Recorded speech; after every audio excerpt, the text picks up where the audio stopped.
Magandang gabi po sa lahat. Ayan, sa ating pong followers, sa ating subscribers na nakatutok sa ating YouTube channel, maraming salamat po.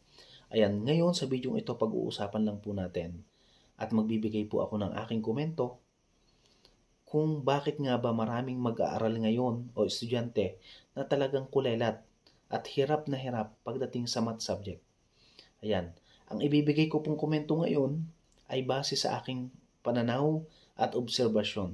Ano po? Ako po bilang math teacher din, nakikita ko po na alam ko po na sa ating departamento sa buong Pilipinas na isa sa departamentong masisipag magturo ay galing talaga sa mathematics department. Saludo po ako sa mga teachers na talagang naglalaan ng effort para talaga tutukan lalo na ang mahihina nating bata sa klase. Maraming salamat po. Actually po, sa nakikita ko po ring dahilan kung bakit maraming mga mag-aaral ang kulelat at nahihirapan din sa math subject dahil maaring hindi talaga nauunawaan nila ng maayos yung lesson, yung topic. Kasi talagang halimbawa, sa looban po ng 80 to 90%, nakalaan din, nakikita ko rin po nakalaan ang teacher sa pagbibigay po ng math activity. Pre-test, any test, written test, assessment, 80 to 90%.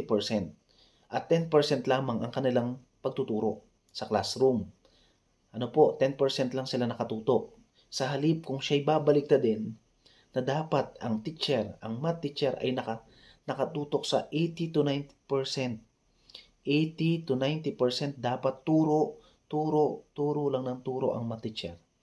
10% lamang to 20% ang kanilang pagbibigay ng follow-up activity, math activity, any test, written test, individual performance sa math. Hanggat maaari nga po, actually po sa nakikita ko, mas okay po sa bata na hindi na magpapadala ng assignment pa sa bahay o yung mga home activity na sasagutan talaga nila sa bahay. Wala na pong follow-up activity para hindi na burden sa kanila. Pagdating po nila sa kanilang bahay, ay makapag-focus naman sila sa kanilang mga sarili para hindi rin po sila burden sa kanila yung talagang pag-aaral at mabalanse po nila talaga yung kanilang time management. Na po, at alam po naman natin na kahit po tayo, nung tayong mga naging estudyante rin, ano po rin yung gusto natin sa ating math teacher. Ano po? Kasi sa nakikita po natin ngayon, ang mga mag-aaral ay galing po at katatapos lang sa pandemic. Talagang kulang at kulang ang impormasyon at kaalaman na kanilang natutunan dahil nawalan nga ng 2 taon na halos ng face-to-face classes. At ito nga po yung i-convert sa modular session. Ano po? Modular setup. Kaya talagang laking kakulangan po yung 2 taon halos sa mga mag-aaral natin na makapag-focus talaga sa math subject.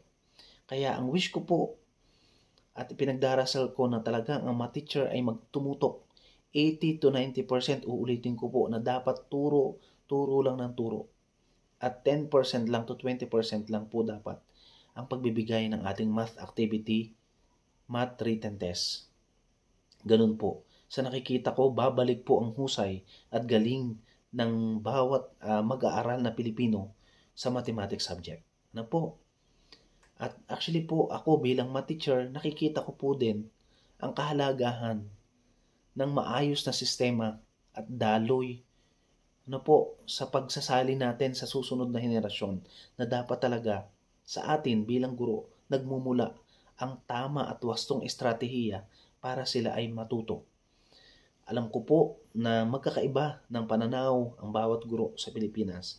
Subalit kung ang dedikasyon natin ay nanggagaling sa ating puso, talagang hindi po mahuhuli ang mga bata sa mathematics subject. Ayan lamang po. Marami pong salamat.